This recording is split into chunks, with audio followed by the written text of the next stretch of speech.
CleanTechnica is here again with another webinar with Hubject, a leading EV charging player in the industry, a joint venture of BMW Group, Bosch, Daimler, EnBW, Energy, Siemens, and Volkswagen Group. And we're talking with Barton Sidles, Director of Corporate and Business Development at Hubject. Barton, could you say a little bit more about yourself and what you'll be talking about today? Oh, have to unmute. You're on mute. And also, could you mention any upcoming events you have in this introduction? Sure. So can you hear me now? Are we good on the, yeah? Okay, good. So Zach, thanks very much. And to all the CleanTechnica crew, it's a pleasure to be back here again, and welcome all those who are tuning in for this second webinar on Plug&Charge. Yeah, so I'm from Hubject. I'm Director of Corporate and Business Development, sitting in our Santa Monica office. And for those of you that don't know, Hubject is focusing on making electric vehicle charging as easy as possible. And Plug&Charge is part of that, which is going to be the focus of our webinar today. And I've been involved in the standard for about a year now, and it's amazing what has been happening since that time in terms of interest and also implementation. And you're talking about one of the events actually. Regulatory EV charging standards and amazing. You have to be a little special to put those two together. But I think that's who's watching, that's who's listening. Thank you for anyone who's participating. And just briefly too, before the presentation, events that you have that you'll be involved in coming up. Yeah. So next week is quite a big event for the ISO 15118 and Plug&Charge sector. There's an event in Reston, Virginia. I think that there's actually still time to register today or tomorrow for a Charin event. Charin is an organization that focuses on CCS standard and ISO 15118. And if you go onto the Charin website, you'll be able to register. It's going to be a concentration of people that are all interested in the e-mobility sector, and ISO 15118 is going to be a big topic. And then next to that, the next day is what is called a testing symposium. And a testing symposium is where parties that have electric vehicles and charging stations come together to test for interoperability, making sure that system A is able to work on car number one and system B and so forth. And as attendees to the Charin conference, you're going to be able to attend the testing symposium for a couple of hours, which is going to be located in Electrify America's lab. So it's very exciting to be part of that. Yeah, can you speak a little bit about, before we jump into the presentation too, a little bit about your oh, something just stole my screen. So your partners, companies that you're working with in this realm? Sure. So right now we are working actually with Electrify America to implement ISO 15118 and Plug&Charge in their backend to enable all of their charging stations to provide this great, super convenient and easy charging experience, which is, I'm going to go into detail during the webinar. In addition to that, here in the United States, we're also working with Greenlots. It's one of the largest CPOs and backends working on a global basis. And then we have some exciting news probably in the next week or two on another company that we are working to get ISO 15118 enabled, as well as other companies in discussion. But over in Europe, we're also working with some of the large CPOs, and of course with the auto OEMs. We're working with Audi and Porsche, Mercedes, and a few others that are waiting on the wings to be announced. Just as a little bit, I think everyone listening should know, but Electrify America comes out of Volkswagen's settlement around the diesel cheating scandal, and then Greenlots is an EV charging startup that got acquired by Shell last year, was it? I think. Yep. So major players in EV charging coming from different areas of the industry, and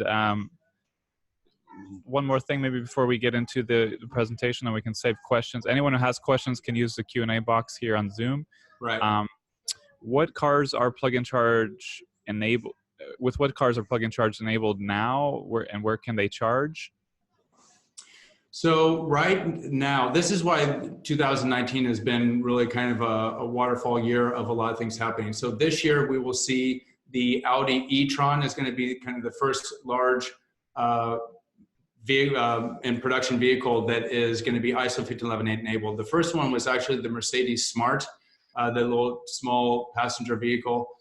And then after the Audi e-tron will be the Porsche Taycan. Mercedes is coming out with their EQC. And then a lot of other companies that we're in discussion with are planning to implement ISO 15118 and Plug&Charge, because they know that they need to lower the barrier of EV adoption, and providing a great customer user experience is achieved by Plug&Charge. And also the security aspects are extremely important, because you have the security for the car and the security for the charging station, which is actually one of the big themes of the webinar on the security aspects of 15118 and Plug&Charge. So the good thing is that why things are moving faster now is because we have the cars. I think that that was a big stumbling block for some of the networks to make the investment. But now that we have cars coming out this year and a lot more on the horizon next year and years coming forward, they know that they are giving a level of comfort to a lot of the other sector players, the charging networks primarily, that need to also make an investment into their network to make it Plug&Charge enabled.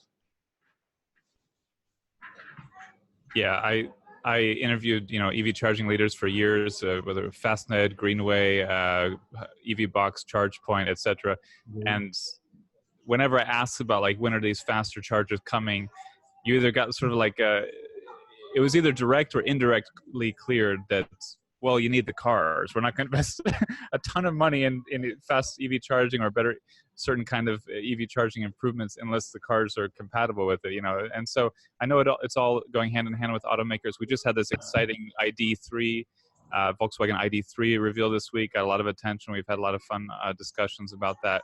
I imagine all Volkswagen Group cars, I imagine, are going to be compatible. Are there any major industry players that are not yet on board compatible, like that you're having difficulty bringing in?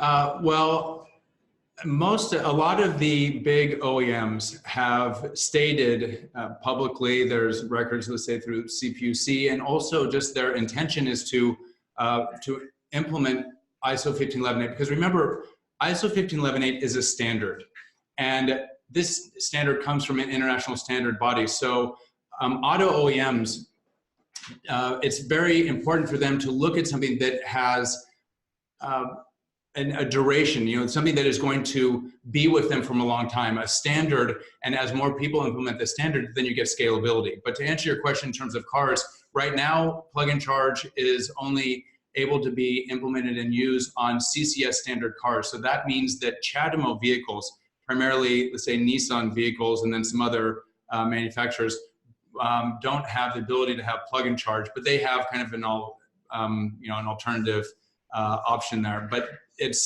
I would say a majority of manufacturers will have it.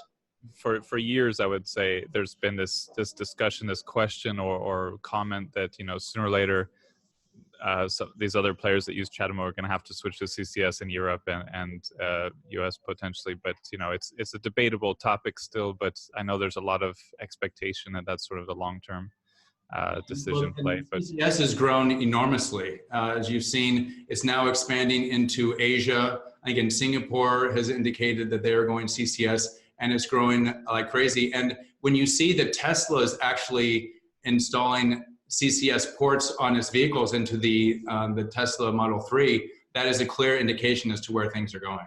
Yeah, and it always offered the CHAdeMO adapter before, but not these integrated ports like that. Yeah. Well, anyway, let's jump into your presentation. I'll save other questions for after that. Okay, great. Them during the presentation. Thank you. All right, let me share my screen. And thank you for taking the time to explain all of this, to all walks of life, all types of EV fans and enthusiasts. Yeah, no, it's important. I think that for everybody to know, and this is quite a technical subject matter, and what we try and do is, at least here, we're not going to be able to cover everything clearly in kind of the next 40 minutes, 45 minutes that we have.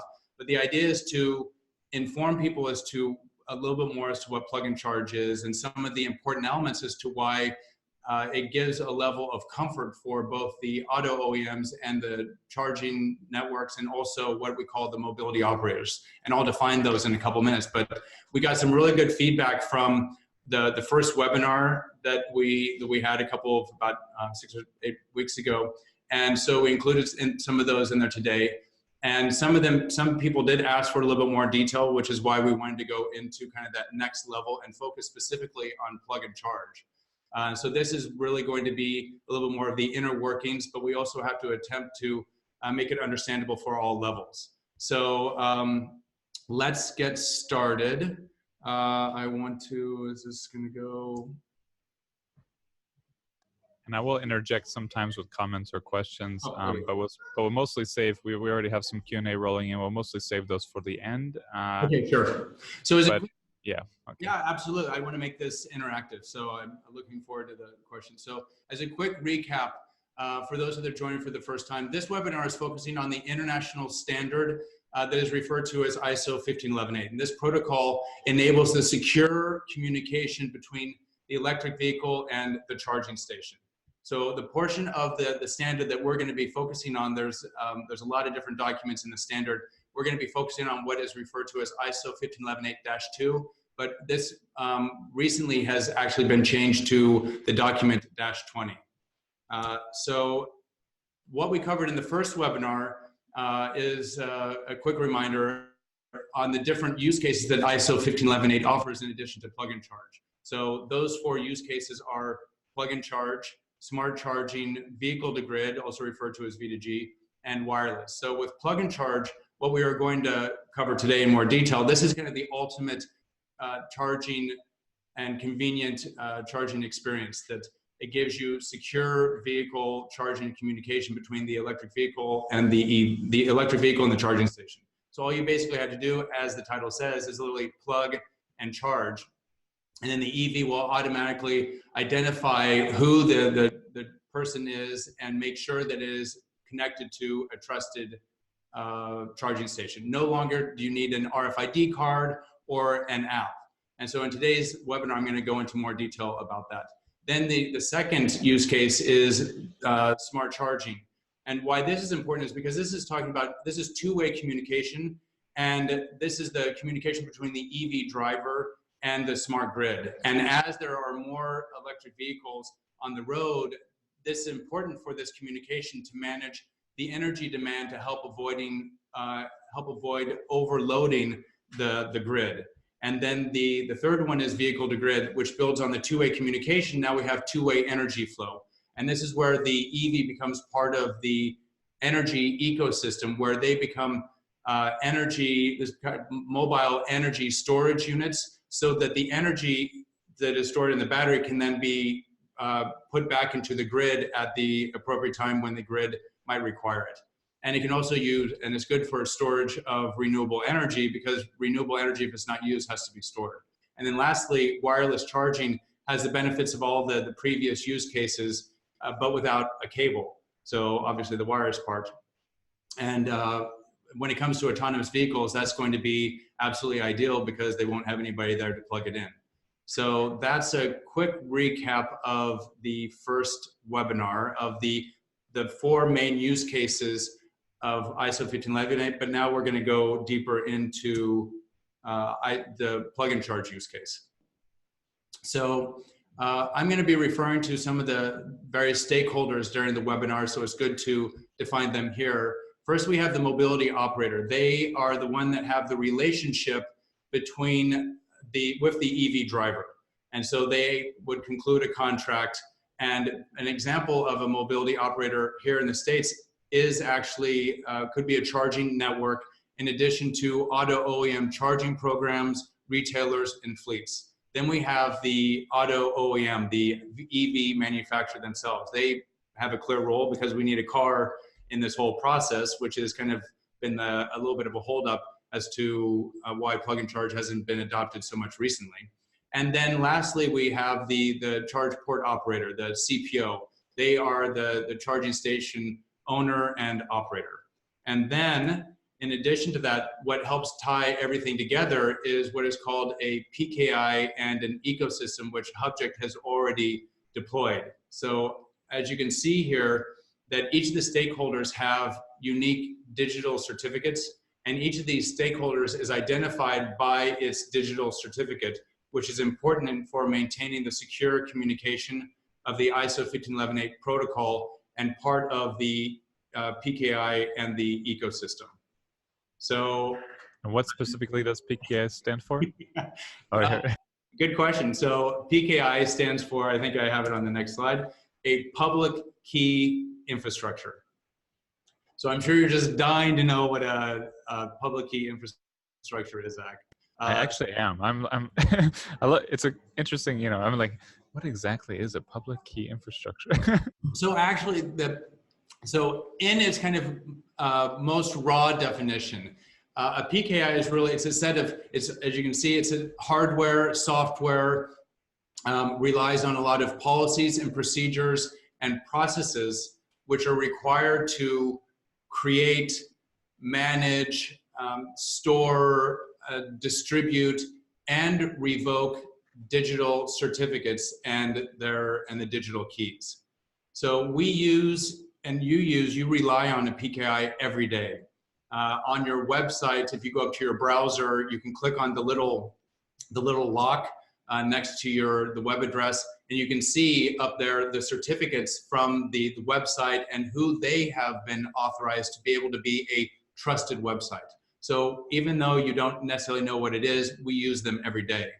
But all together, this with encrypted technology and other services that enable the stakeholders, so there are stakeholders in, let's remember, in the in the plug-and-charge environment, it helps to protect their security and the communication during an EV charging transaction. And it works by using different cryptographic keys, a public and a private key, as you can see there. So because security is at the core of plug-and-charge, it's very important to understand why a PKI is important. But you know, we can go into a lot of detail. There's some specialists in this area, other in the ISO 15118 area. Mark Moulton is specialist in it. But yeah, I don't want to get too far down the rabbit hole. But does someone issue who oversees these generally, or is it different for different applications? It is different for different applications. That's why you have internet, you have certain groups that will issue certificates. And I'm going to show you a tree. Let me give you just a little bit of background on the importance of the security aspect. We have here three key elements. The reason why that this is important is that it guarantees that the information and the messages between the EV and the charging station are private and can't be read by anybody else. That's one of the key aspects. And that this ensures that the plug-and-charge stakeholders sending data during a charging session is who they say they are. So that the key elements of a PKI are these three aspects. Authenticity is making sure that the person who is sending the private key, it authenticates that person. Secondly is the integrity, making sure that the message that is being sent in between the two parties hasn't changed from when it was sent to when it was received. So an example of this in a charging experience is that a charging data record will have the amount of time, the amount of money that somebody should be charged for it. And all the parties want to make sure that it stays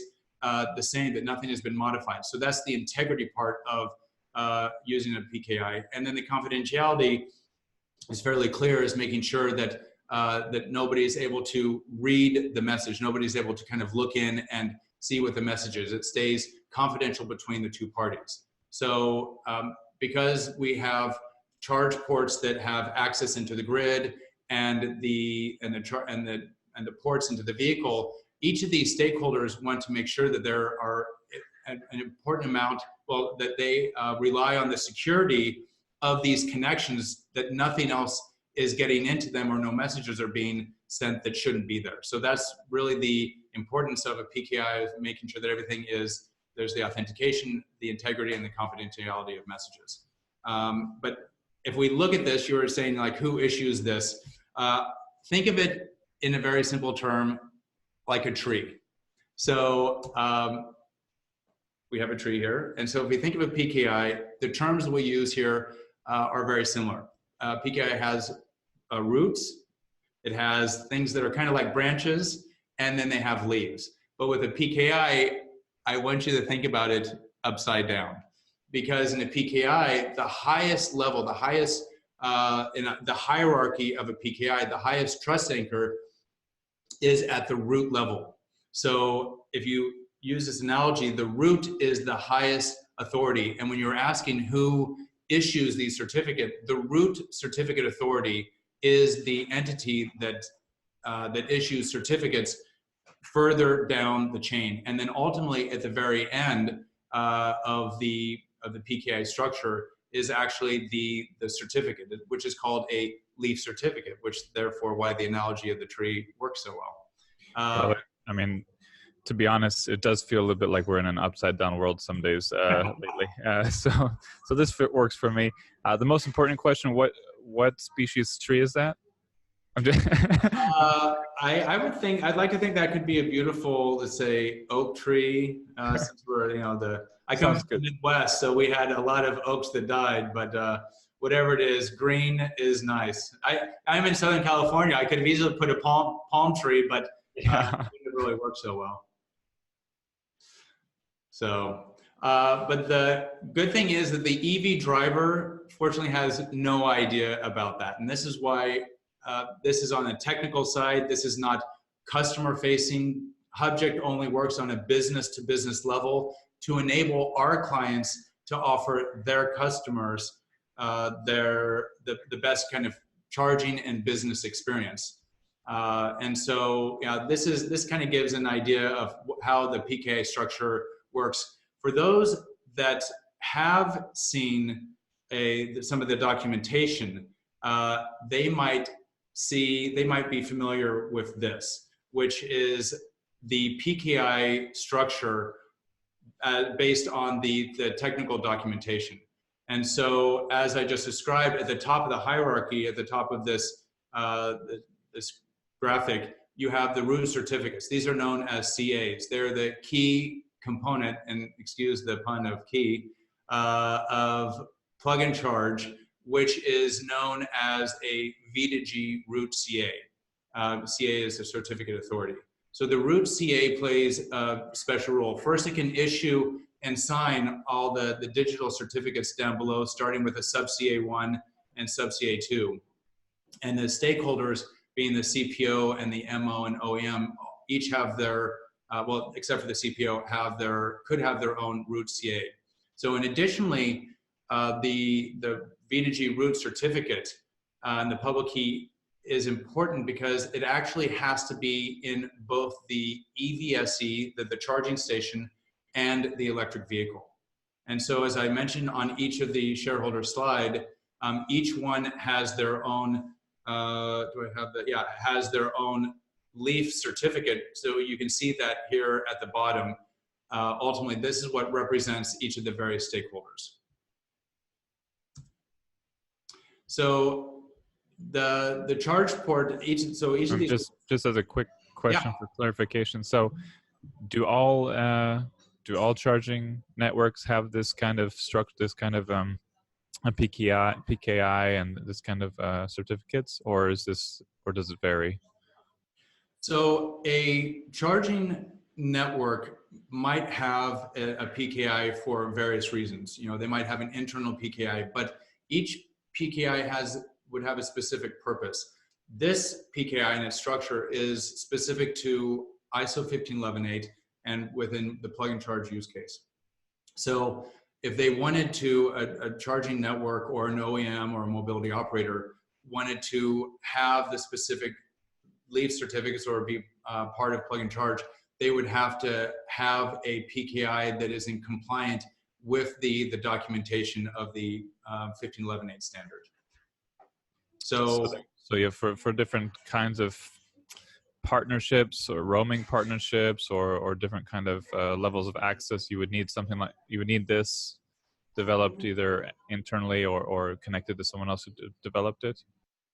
Correct. And this is really one of the main businesses that Hubject provides. We have set up the PKI and the ecosystem compliant to ISO 15118.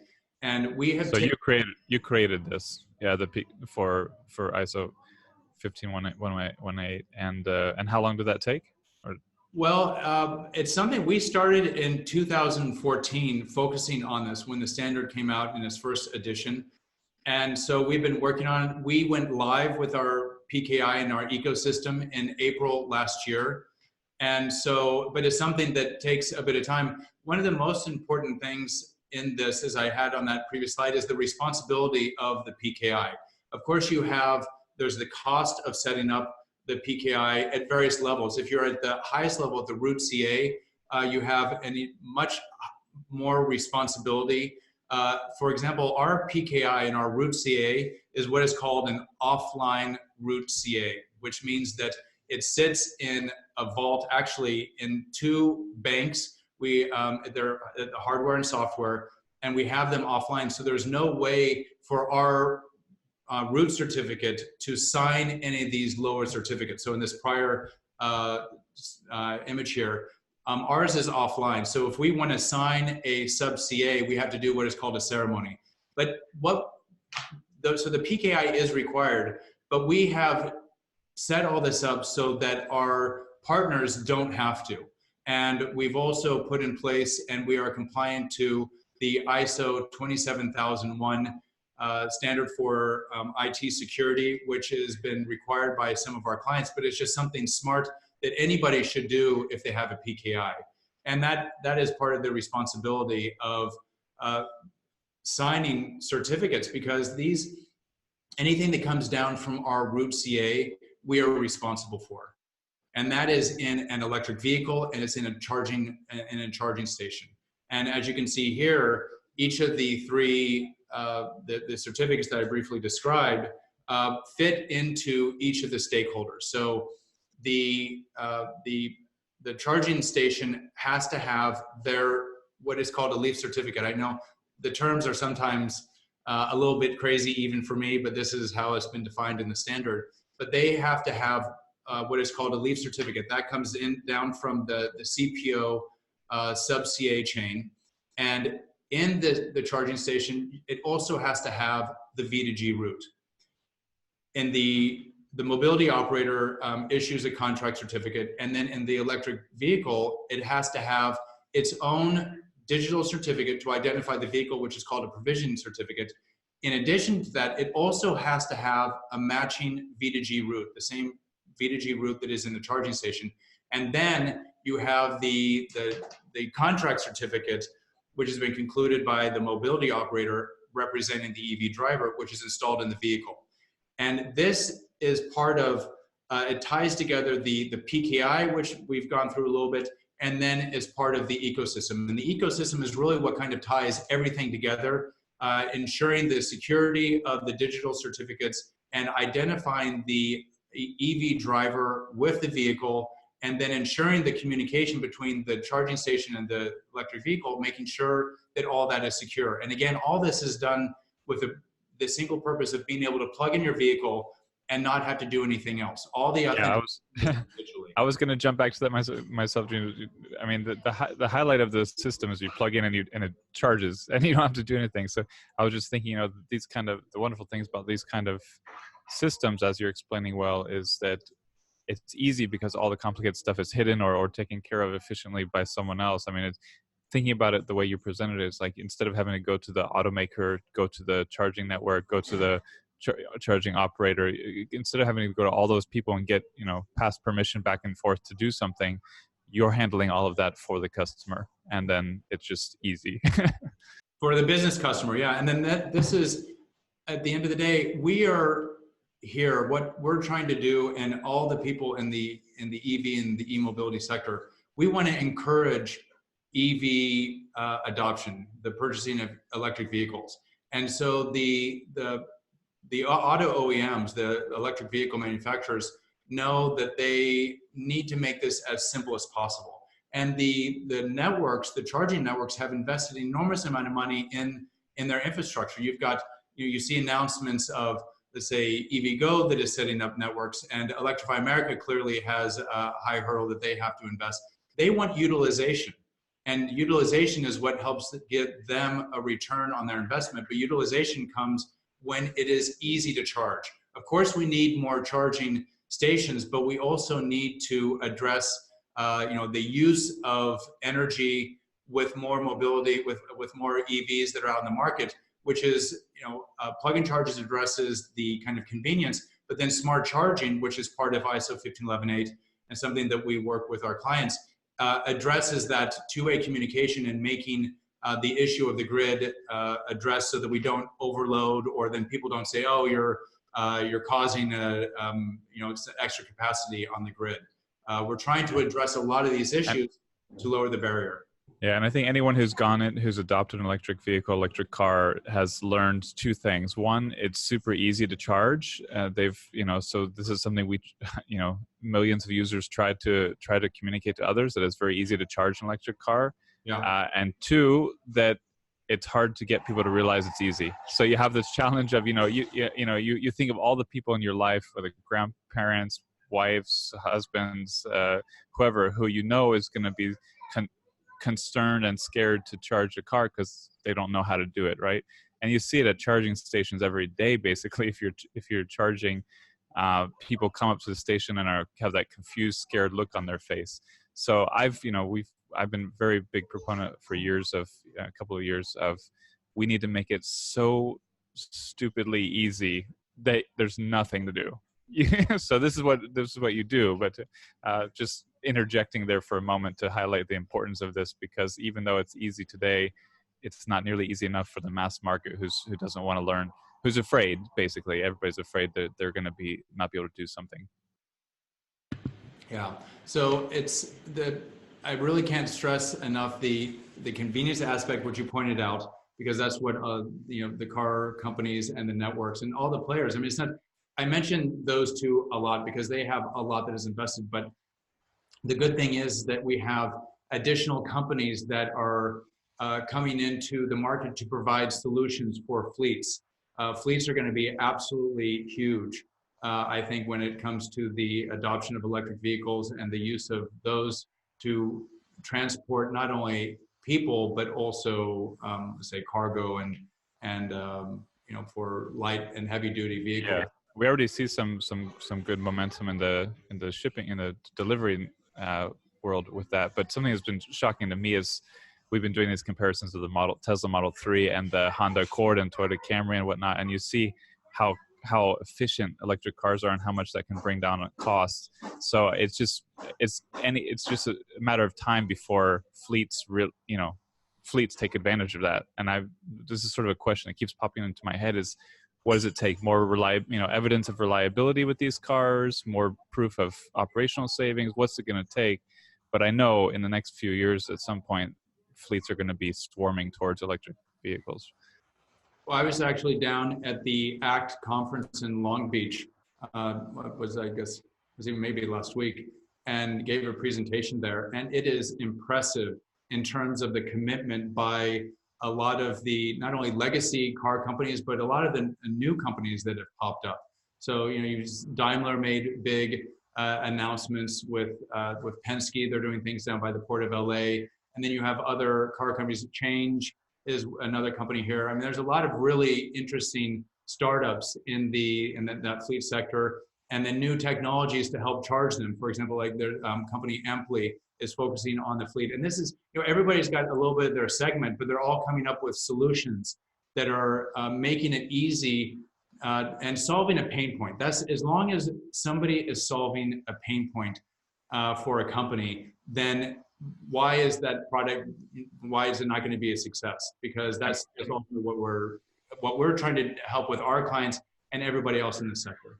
And I didn't really think about this easy plug-and-charge solution for fleets, but when you think about it, that's you don't want an employee who accidentally forgets to start charging, who doesn't know what they're doing, and messes up with the card or something, like this. So it must be, for fleets, again, this is kind of it's got to be something that really helps them to make sure that their operational savings are going to be delivered, that their costs are going to be as low as possible. They don't have to worry about people messing up or losing RFID cards or wasting time with apps or whatever. Exactly. If you talk to some of the charging networks, you will hear them say that one of a cost for them, actually, I think besides electricity, that's definitely going to be their biggest cost. But dealing with RFID cards, issuing RFID cards, just the simple cost of that as well. And then when people are there, if the RFID card isn't working, if they've lost their RFID card or some kind of app, and with the plug and charge, it's, you know, that takes away a lot of the peripheral kind of hardware that one has to have, but makes the not only the charging session easy, but also reduces some immediate costs from the charging network. In addition to that, when we're looking at where ISO 15118 offers its possibilities and the use cases, then with implementation of 15118, then you go into the smart charging. So it already starts to address their biggest concern, which is the energy. And with vehicle to grid, it's that communication, being able to say, hold on, I'm gonna be at this charging station for, let's say, 2 hours, and I don't need to have all of the energy 100% going in right now. If I communicate and say I'm going to be here for a little bit of time, then the charging station can communicate with the grid and say, okay, you know what, I'm going to start energy flow into your vehicle in 15 or 20 minutes time, because right now we're at peak capacity. So that's where ISO 15118 and Hubject is helping its clients with the implementation to be able to address pain points that each of them have. But I can go on forever on that. Yeah, I'm trying not to interrupt your presentation too much. No, it's all right. So just finishing up here, and actually just on the fleet, it's important because when you're looking at the mobility operator, that mobility operator and representing the driver, those kind of certificates can change on a daily basis. So instead of a driver being responsible for that charging card when they come back to the hub or some kind of depot, or they're going someplace else, it makes it so that this is all very digital, and it blends well into already fleet management systems. So I see this as this solution dovetails very well with other solutions that are out there for companies that are wanting to transition from ICE, internal combustible engine fleets, into electric. So anyway, let me go on here a little bit. Of course, if there's any questions, throw them out there. But you know, at the end of the day, what this is, the certificates generated within the PKI enable the stakeholders to trust and to authenticate each other. And you know, and well, I'm not sure if there's a couple of questions here from Matthew Lichtash. I'm not sure if they're best here or at the end. I'll let you decide. But he's got, first of all, how does ISO 15118 plug and charge differ from the announcement we saw from EVgo on their automatic authentication for drivers on their networks? And then another question: what are most of the U.S. networks doing? Why are most of the U.S. networks doing one-off OCPI agreements between each other? For example, Greenlots, ChargePoint, rather than going with Hubject. I don't know if you want to save those for the end, or they're also on the sidebar chat. If not in the Q&A box, if you see that on your side. Oh my gosh! Yeah, let me. Yeah, there's a little on the bottom, a little thing that says chat, and those questions are on the. Harry, does the chat conductor? Oh, there's Q&A and there's also chat. So these came from the chat. There's also a Q&A thing that we'll come to. Oh, wow. Okay. Yeah, okay, so I can address, let me address them very, very quickly. Let me address the two that came up, and then we can get to the other ones. So okay. With the auto charge, and which is actually really important that we're on this slide here showing the different certificates. Auto charge is, you know, it's an interesting solution where basically it's taking away the RFID card, but it lacks, unfortunately, in total security. It doesn't use digital certificates, and so I've spoken to some people, and you know, it's an interesting solution, but it doesn't have that element of being able to have the secure communication between the auto and the charging network.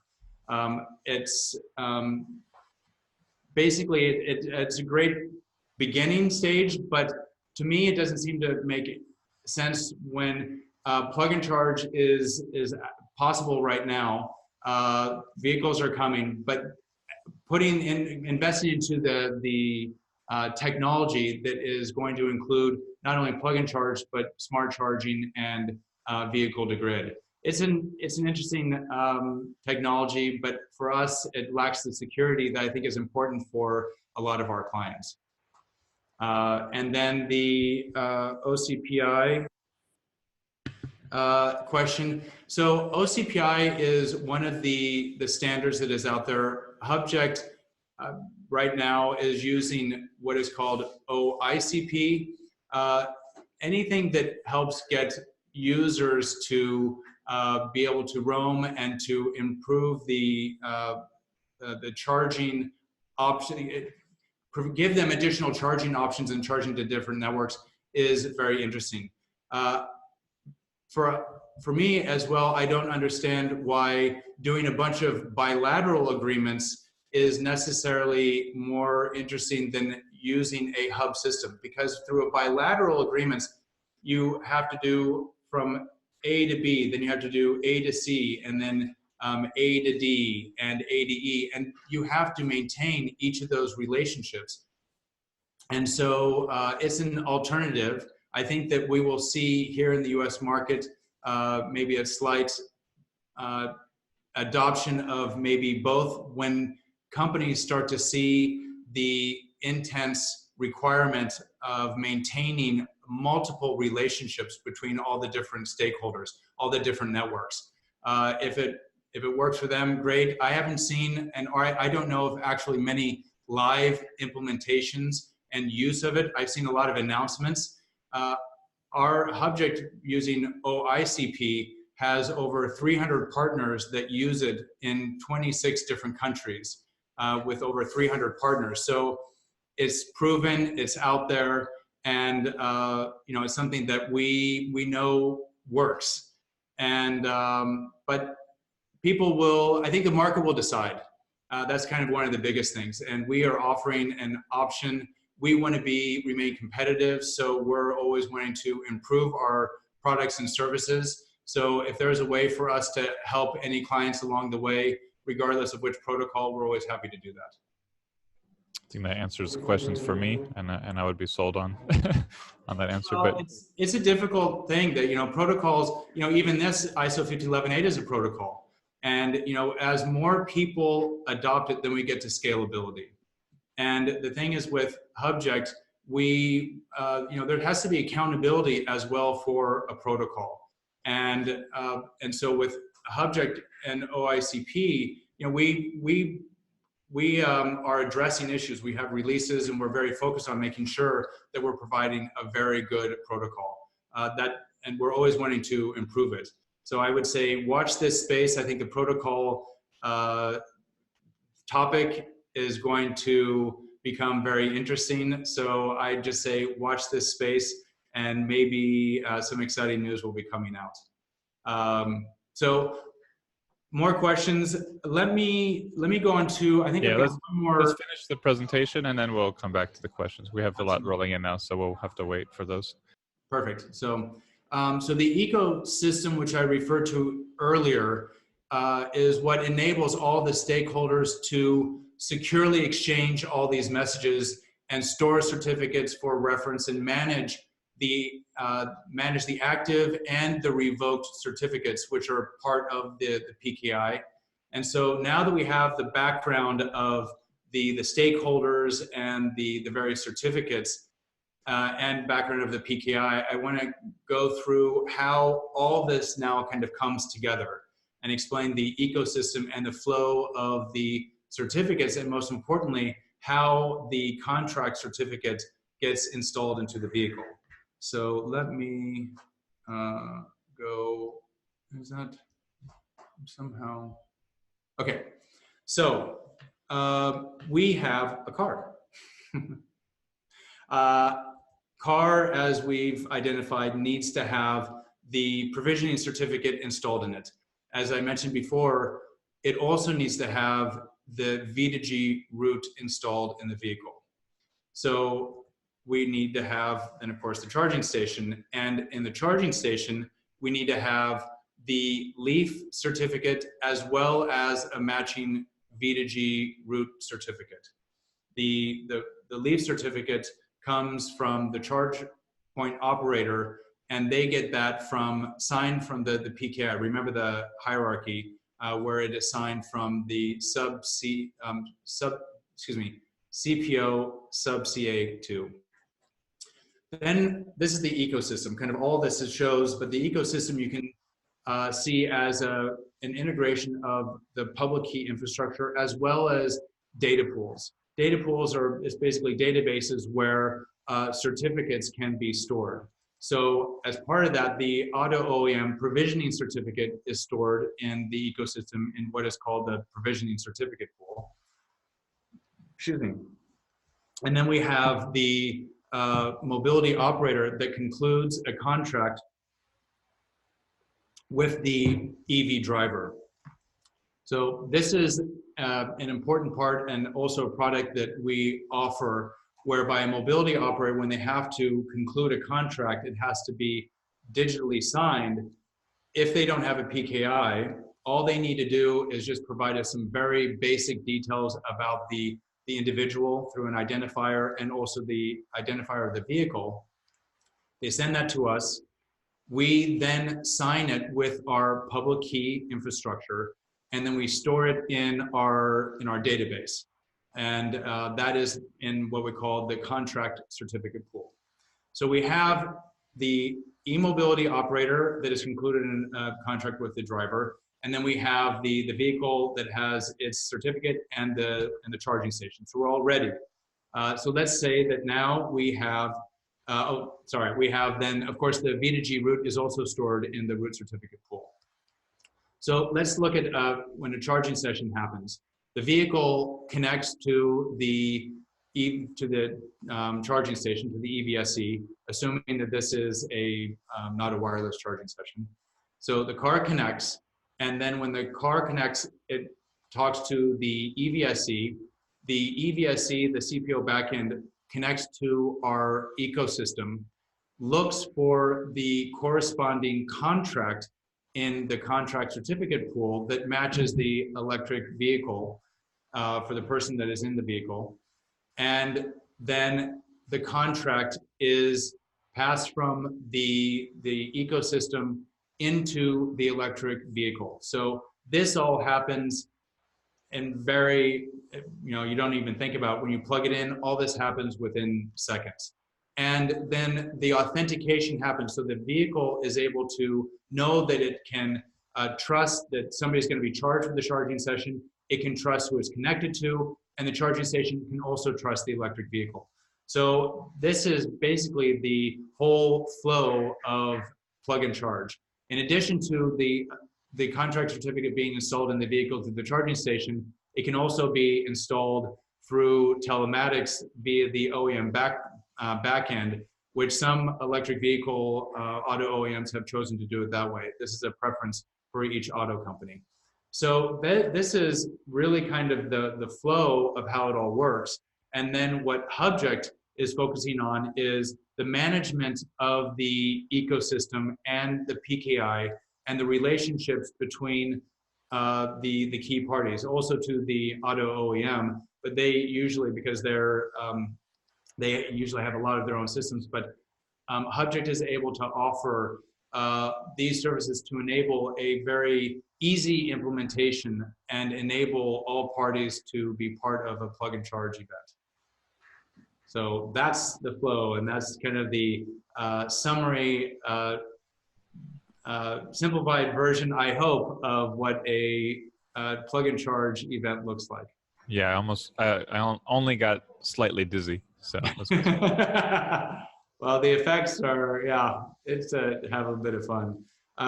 So in kind of a wrap up of how all this works and then what Hubject is doing, we're here to be able to make it easy for any of the stakeholders to implement ISO 15118. Now, this is done through the strategies and implementation, understanding where they want to go and how we can help them, and offering services at different levels, whether it's kind of a full service or a part service where somebody needs to use everything up to our V2G root, or maybe they have their own PKI but they want to have us sign one level of their, let's say, a sub CA level. We're able to do that, as well as offering certificate management and the storage of those certificates. So in addition, these only touch on a few of the points. Always happy to dive deeper with anybody on any of these topics and the implementation of what ISO 15118 entails. So hopefully this, as the second webinar, kind of gives answers to what ISO 15118 plug-and-charge consists of, how it works, the elements that are required for it, and also obviously how Hubject is able to help. Cool. Well, we've got about a dozen questions right now. I'm sure more flow in. First one from Bonnie Data. Which EVSPs in the US support 15118 today? Sorry, which one? Sorry? Which EVSPs? EV service providers? That are ISO 15118 compatible now? Yes. Support 15118 today. So in the United States, Greenlots and EA, so those will be, those are the first ones. Let's see, I believe ChargePoint has been working. I've seen that they've had some white papers that they've worked on, but also in Europe, let's see, is it Energy in Europe, and that also has presence here in the United States, Energy and BTC, and Ionity over in Europe. And there's a handful of other ones that, because the cars now are coming out this year, there's a ream of other companies that we know are going to be announcing this year. So it was really that chicken and egg thing. Before the cars were able to be, before there were cars, the charging networks kind of held off on it. Another question, how do you interface with this from Charles Botsford? How do you interface with J3072, which is required for V2G in the US? J3072. Is that the wireless? I'm sorry, does it we have to wait for Charles to chime in. He says it's required for V2G. No, it's I think it's the high power charging, I think. And as of right now, I understand it's not compatible. If I understand, Charles can come back to me, but I think that if I remember. Okay. Well, he's asking how you interface. I'm sure he'll chime back in then. One last one from this chat box. Kelly Helfrich is asking, going back to slide 14, can you specify how Hubject is involved with Electrify America? How we're involved with them? Yes. So we are helping them implement ISO 15118 plug-and-charge in their backend to enable their charging stations to be plug-and-charge enabled. And so if you want me to, did she want me to go back? Okay, so what are we working on with them? So we're providing the plug-and-charge ecosystem and data pools, also PKI for them, and basically enabling them as let's say the charge point operator. I don't know, can you see my mouse? Okay. So, no, mouse, no. Can't see the mouse. You can't see the mouse, okay. So I was just around the charge point operator. So charging networks here in the United States are playing the charge port operator role. A lot of them are also playing the mobility operator role. Electrify America, I think, is doing both, but it depends upon their relationship with the auto OEMs and also with their partners. So, but we're really providing here services that are really the kind of the blue boxes around there. So that is what we're providing to Electrify America, and same thing with Greenlots. Cool. And then Harry, I have a feeling that's his question. Does the CHAdeMO connector physically allow for ISO 15118? No. Next question. Eric Bruin, for PKI, it's maybe good to mention that anyone can verify a signed message using a public key, but only the one with access to his or her private key can sign. Yeah, this I just saw. For PKI, it's maybe good to mention that anyone can verify a signed message. So Yeah, it just went away. I think it might be a technicality, and Sorry, someone. It's over and answered now, I think, or dismissed. And now someone's controlling our questions. No, that's our operator. There you but go. only one with an access. Yeah, so basically, yeah, the idea of the digital certificates is that when you sign a digital certificate with a public key, that message can only be opened up with the private key. So that's the whole idea of encryption and the messages. That's why a PKI is used, because you create a certificate through a certificate signing request, and you have two key pairs. And so this is using asymmetric cryptography, which means that you have a public key and a private key. The public key encrypts the message, and only the private key can unlock it. I hope that that answers your question. I think that makes it a little more clear. I think another comment turns into questions. A CPO utility might want to compensate the user for the utilization of the battery during V to G discharging. I was wondering if there's a way to do this and to communicate between EV driver to collect the charging preference, what's going on and how that session is being charged, or how you're earning. Okay, that's a great question, and this gets into the core of why ISO 15118 is really important and so cool. Is that not only is it plug and charge, but the smart charging and vehicle to grid. And this is where I think we're going to see a big tipping point with kind of, let's say, fleets, but also passenger vehicles. The electric vehicle then will be part of the mobility distributed energy solution.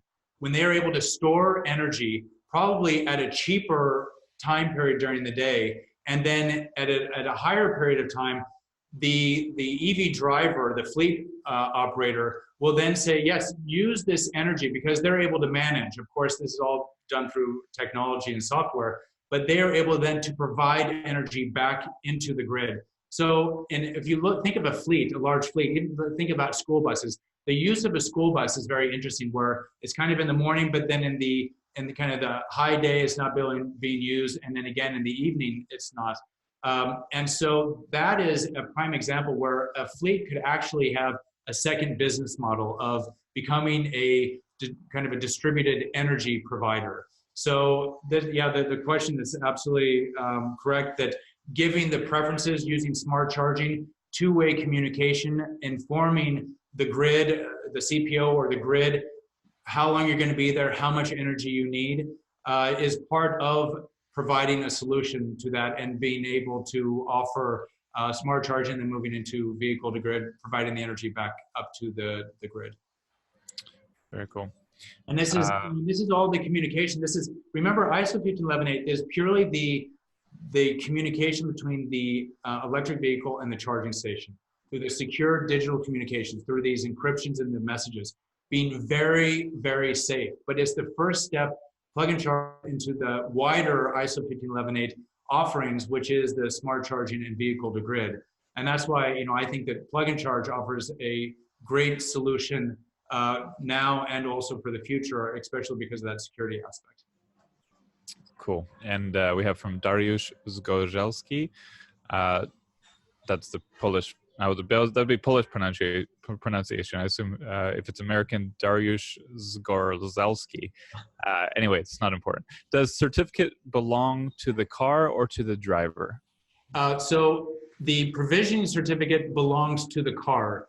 The contract certificate belongs to the EV driver. And in the updated version of ISO 15118, as I was mentioning, kind of this -20 that's been changed to, there are going to be multiple contracts able to be installed into the electric vehicle. But the electric vehicle has its own digital certificate, and the EV driver, through the mobility operator, has its digital certificate, the contract certificate. And then Dariusz also asks, what about blockchain technology? Great, very interesting question. Blockchain is not incorporated into ISO 15118, but I'm pretty sure that it would be when it comes to interoperability and for the payment. I would say watch this space. I'm totally intrigued about blockchain, but right now it's not part of the ISO 15118 standard per se. I will shamelessly plug our blockchain report right now, which is excellently written by Mike Bernard. Good intro, primer, and a bit of a deep dive on certain topics of blockchain and clean tech. Mark Moulton, which stakeholders in the market do you see as potential upcoming competitors to providing the service of a V2G root CA and the associated services? So shout out to Mark. Thanks, Mark. What other stakeholders in the market do you see as potential upcoming? Well, there's nothing that, this is an open standard, so there's nothing that limits anybody from being able to set up a PKI or a V2G root or be any of the stakeholders. I think that it's going to be market driven. It's also in terms of an investment. Who in each of the stakeholders choose to play a role.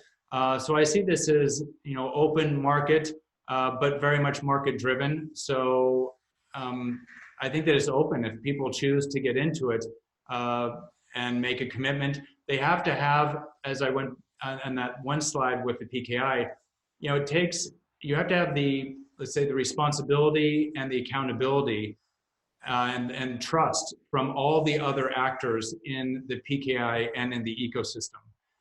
That is very important, and we've gained that trust. Our V2G root certificates are in Audi cars, in Porsche cars, in Mercedes, and it's not easy getting the trust from the auto OEMs to install a digital certificate in their vehicle.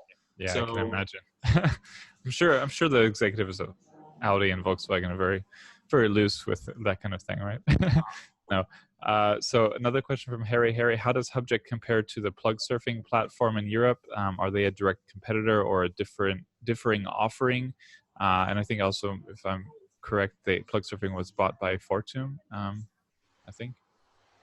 So we don't compete because we don't have a public interface. So we are strictly B2B. Actually, we could help complement and augment any data that PlugShare might be offering to its customers. So plug surfing. Plug surfing, sorry. What's that? But yeah, just making it, because you said PlugShare. What must happen? Yeah, so being able to complement them, actually. Cool. And Mark Nielsen again, do you have an estimation as to how much mobility operator tariffs might increase in price towards the end customer due to the costs that arise from implementing plug-and-charge on the MO side, mobility operator side? How much the cost estimate of how much, I don't know. I would like to think that, again, as we have the larger implementation and scalability drives everything down, I would like to think that the mobility operators would see this as a way of offering a great customer experience.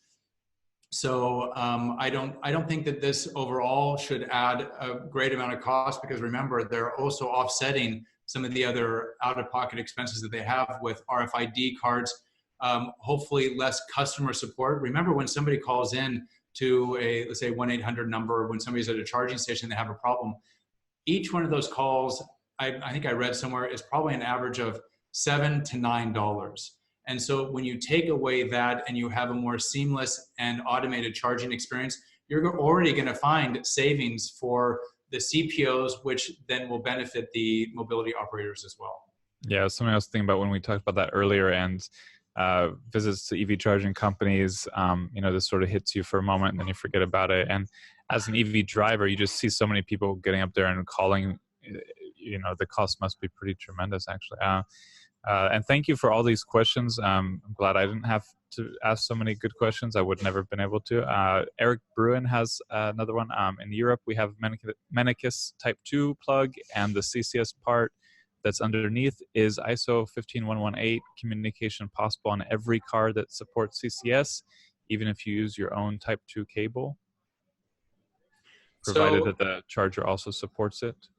So, and vehicles are, from what I understand, are not going to be backwards compatible. So even though there might be a CCS plug on the vehicle right now, it's only going to be vehicles that are coming out that have plug-and-charge capabilities, included in them. So I think that, and this might change in the future as new cars that they're coming out, but that's what my understanding is right now. But cars that are plug-and-charge enabled would have CCS connectors, and it can be both what are called Type 1 or Type 2, but it doesn't have to be the combo. It can be the the CCS plug, which doesn't necessarily have to be fast charging. The positive aspect about 1511.8 plug-and-charge is that it works on both AC and DC chargers. So that's extremely important,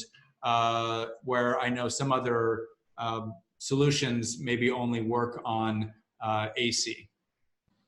And the next question was actually also more directly simply about backward compatibility with existing EVs. You just answered that. And Teresa Bach, specifically asked about her 2017 Chevy Bolt, which you didn't mention earlier, so I assume it's not compatible. Unfortunately not. And then Whitaker Jameson, what's the timeline for? Let's say GM, as well as all the auto OEMs, GM, I think about 2 or 3 weeks ago, made the announcement of investing $300 million. And that's a huge amount. But the auto OEMs have responded to the EV industry market by committing over $100 billion up to 2020 in the EV sector. And it's been, forecasts show that with these investments and more, that by 2050, 65% of all new car sales will be electric. So, we're looking at something that we're only at the tipping point when people are talking about, who's done it or the cost of MO. I think that, we're going to see radical changes in the next year. I've already seen it in 1 year, but in the next 1 to 2 years, I think this is going to be a completely different landscape. Sorry, I didn't mean to. I know we're over our. Yeah, we'll have to cut off in a second.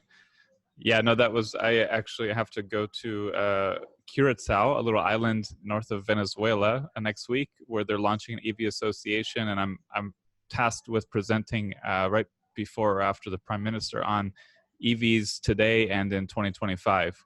So I just created this presentation, EVs today and in 2025, and like you said, we're just at this humongous tipping point. So I think, now is the time to get on board. I think we'll have these 2 last questions and then we'll shut down. We're running a little over. Whitaker Jameson, what's the timeline for implementing ISO 15118 in Electrify America stations by the end of 2019? I would say that is probably a fair time frame, yeah.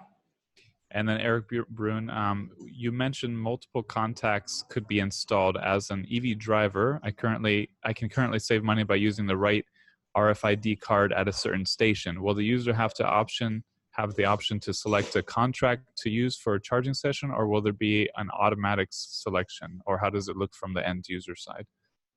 So I think that's all options that will probably come from the in-car display, or maybe an app to be able to choose. So I think that those are details that the car companies are looking at, again, providing a very good experience, taking advantage of all the options that the standard offers. But these are the details that I know that a lot of the car companies are wanting to work out. But it's all, to be able to offer options. So multiple contracts, and also within that, being able to provide, say, look, if you charge now, it's going to be X amount of money. But if you charge in 10 minutes, or if you wait for the charge to happen in 10 minutes, it might be different. So again, this standard is all focusing on that, not only a plug-and-charge, but that smart charging, which is that two-way communication, which is so important to inform and be able to involve the EV driver in part of the charging solution, charging communication. Thank you very much. Extremely informative. I was a little scared of the technical subject going into it, feeling like I might be out of my depth, but I felt like I learned a ton. It was fascinating. I found it really actually interesting, even not being an expert in this specific field. So thank you so much for making it digestible. Absolutely, Zach. It's been a real pleasure. Thank you to you and all the CleanTechnica team, and also a huge shout out to my team that helped make this possible. So it's all, I think, team effort, and we're looking forward. Please reach out to me and love to answer any more questions that we maybe didn't get to by dropping me an email. Yeah, we can follow up on CleanTechnica itself, cleantechnica.com, in a blog or blogs. And thank you to all the many participants and the few of you who are brave and informed enough to ask these hard questions. Thank you for chiming in. Great. Thank you so much, Zach.